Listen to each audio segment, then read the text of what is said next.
안녕하세요. 룰루맘입니다. 뉴스 업데이트 해드릴게요.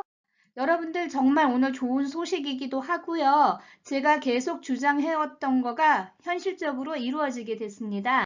12개월이 지났을 때 더 이상 여러분들이 파일 뉴 클레임, 즉 리어플라이를 하실 필요가 없다고 공지가 됐습니다. 어떤 경우인지 설명드리고요. 신분 증빙이나 여러분들이 제공한 정보가 맞지 않는 문제 때문에 디스퀄리피케이션이 나는 사례들이 계속 발생되고 있고요. 이거에 대해서 인베스게이트, 즉 직접적인 조사를 계속 할 거예요. 그래서 여러분들이 오버페이먼트 되면은 어필을 하지만은 심사가 더 강화될 걸로 보여집니다. 카일 잡에 대한 안내도 간단하게 공유해 드리고요. 제가 이력서 익스파일드 된 거 리액티베이트 하는 거 어떻게 하는지 간단하게 공유해 드렸는데요. 앞으로 이 내용을 봤을 때는 여러분들이 POA를 받든지 기타 어떤 프로그램으로 받든지 실업수당을 받는 분들은 이 이력서를 업로드 하실 거를 제가 권장해 드리고 싶습니다. 여러분들이 계속 제가 다른 유튜브들하고는 상반된 이야기를 해서 조금 혼돈스러우셨지만 그래도 중심을 잡고 제 말을 따라주신 분들이 많습니다. 사실은 이게 좋은 소식이긴 한데 원래 이 원리가 맞았는데 이제서야 EDD가 이거 상황을 파악한 것 같아요. EDD에서 베네핏 이어가 끝나면은 must file new claim 하라, 즉 reapply나 file new claim이나 같은 말이에요. 그걸 계속 강조를 해왔었어요. 지난주까지만 해도. 그런데 베네핏 이어가 뭐냐? 그러면 12달이 지나면은 file new claim 해라. PUA를 제외하고 모든 프로그램은 그렇게 하라고 나와 있었어요. 그런데 제가 이게 지금 잘못된 거라고 계속 해석을 했었는데 지금 오늘 EDD에서 뉴스 업데이트에 이거에 대한 내용을 이렇게 설명을 한 거예요. 베네핏 이어가 지나도요. 여러분들이 파일 뉴클램 하지 않은 상태에서 수당을 계속 받을 수 있도록 업데이트 하겠다는 거예요. 베네핏 이어가 끝나면은 리어플라이 하라는 그 안내 때문에 EDD에 질문하는 내용들이 급증하고 있었단 말이에요. 그러다 보면 EDD가 같은 일을 해도 필요 없이 몇 배의 일을 해야 될 수밖에 없었던 상황이었어요. 그래서 이거를 인식한 걸로 보이고요. 앞으로 EDD가 많은 분들을 위해서 파일 뉴클레임 하는 거를 개선을 하겠다는 거예요. 그래서 과거에 18개월 동안 충분한 수입이 없다면요. 파일 뉴클레임 하지 않으셔도 되고요. EDD에서 자동으로 프로세스를 할 거라는 거예요. 18개월 동안 충분한 수입이 있다면 여전히 여러분들은 파일 뉴클레임을 하셔야 되고요. 그 자격이 되시는 분들은 이메일이나 문자 메시지로 안내를 받으실 거다. 그렇게 안내가 있습니다.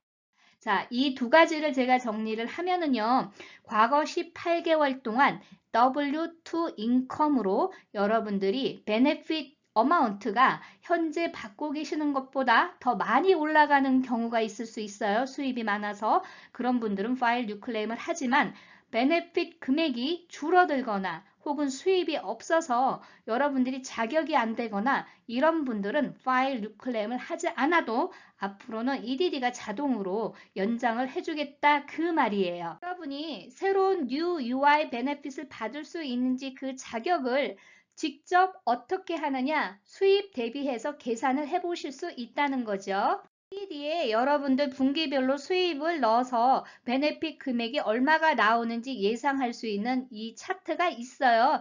그래서 이거를 활용해라 그랬는데 이미 룰루맘의 구독자님들은 룰루맘이 이 계산하는 거를 정확하게 어떻게 하는지 유튜브 동영상으로 3월 24일 날 올렸습니다. 이거 참고하시면은요, 그 EDD 웹사이트에 나와 있는 칼큘레이션 금액보다 더 정확하게 뽑아보실 수 있고요.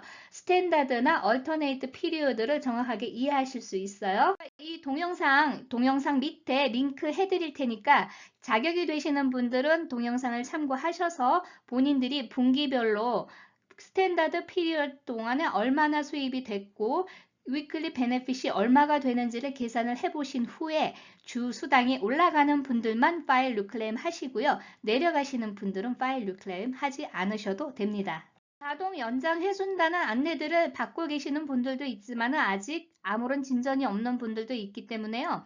이게 한 1, 2주 정도 더 소요될 수는 있다고 제가 예상이 되고요. EDD에서 공식적으로 공문을 이렇게 띄웠기 때문에 이제부터 여러분들이 수당이 2주 이상 펜딩이 되셔서 전화를 하셨을 때요.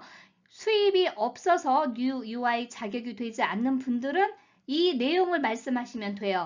그러니까 반드시 파일 뉴 클레임을 하라라고 얘기하면 그 직원은 제대로 일을 하지 않는 직원입니다. 그래서 반드시 여러분들이 다른 신분 문제라든지 인터뷰가 걸리지 않는 이상은 펜딩을 페이드로 변경을 해주는 게 맞습니다. 그러니까 만약에 여러분들이 전화하기 힘드시면은요, 컨택 어스 페이먼트, where is my payment로 보내시면은 더 빨리 진행이 될 것 같은 예상이 들고요.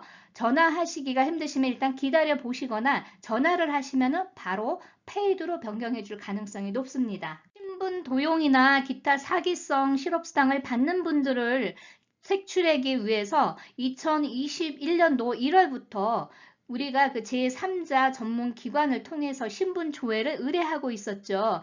그런데 여러분들한테 어떤 정보를 요청을 했을 때 혹은 정보 조회를 했을 때 매칭이 되지 않거나 확인이 불가한 경우에는 디스퀄리피케이션이 나는 사례들이 계속 발생되고 있어요. 정보를 제공하지 않아서 디스퀄리피케이션이 나는 사례들이 54%나 발생되고 있다고 합니다. 그래서 여러분들이 어필을 하시거나 오버페이먼트 내용을 받으시거나 그러셨을 때 충분히 서류를 증빙을 하셔야만이 여러분들 수당 받는데 문제가 없어요. 제가 1월 달부터 오버페이먼트 디스퀄리피케이션 관련된 동영상들을 자세하게 올렸으니까 그걸 참고하시면 대부분 분들은 거기에 해당이 되기 때문에 도움이 되실 것 같습니다. 이 내용도 굉장히 내용은 복잡한데 제가 그냥 간략하게 줄여서 말씀드리면은요. 앞으로 구직을 돕기 위한 정보들을 제공을 할 거라는 거예요. 캘리포니아 주정부가 관할하는 잡 사이트가 kyjobs.ca.gov거든요. 그래서 이 내용이 나왔다는 거는 이제 앞으로 여러분들한테 직업을 구하는 거를 정보를 적게끔 바뀔 수 있는 확률이 높습니다. 칼잡 등록하는 정보들을 제공을 할 거기 때문에 여러분들 제가 며칠 전에 올린 동영상 반드시 참고하신 후에 이력서를 한 번도 업로드 안 하신 분들은 동영상 밑에 처음 하시는 분들 어떻게 업로드 하는 건지 설명드린 동영상 참고해 주시고요. 이미 하신 분들은 이력서가 6개월마다 만기가 종료가 돼요. 그렇기 때문에 리액티베이트를 반드시 하셔야 돼요. 그래서 이거 제가 볼 때는 앞으로 잡을 구하는 거를 중요시하기 때문에 갑자기 수당이 펜딩되는 사례들이 발생될 거예요. 원래 EDD 시스템이 그렇게 되어 있었어요. 그리고 또 옛날 시스템을 고치지 않는 이상은 계속 여러분도 모르는 사이에 플래그가 걸릴 수 있는 원인 중에 하나가 카일잡에 등록이 되지 않은 경우일 수가 있습니다. 그래서 여러분 자영업을 하고 계시더라도요. 되도록이면 데이터 공유해서 얼러트가 그냥 뜨는 사례가 발생되기 때문에 제가 그냥 권고 사항이에요. 반드시 뭐 해라 마라 제가 말씀드릴 수는 없고요. 여러분들이 선택은 하시지만 권장은 해드리고 싶습니다. 그래서 POA를 받든지 UI를 받든지 페드에드를 받든지 혹은 PEUC 익스텐션을 받든지 모든 분들이 실업수당을 계속 받으신다면은 카일잡에 등록을 꼭 하실 거를 권장해 드릴게요. 오늘 뉴스 업데이트 소식은 정말 제가 계속 기다렸던 부분이고요. 앞으로 이 내용이 개선이 되면은 실업수당 펜딩되는 게 빨리빨리 처리될 거라는 그런 예상이 듭니다. 오늘 동영상 도움이 되셨으면 좋겠습니다. 좋은 하루 되시고요. 좋아요, 구독 부탁드립니다. 감사합니다.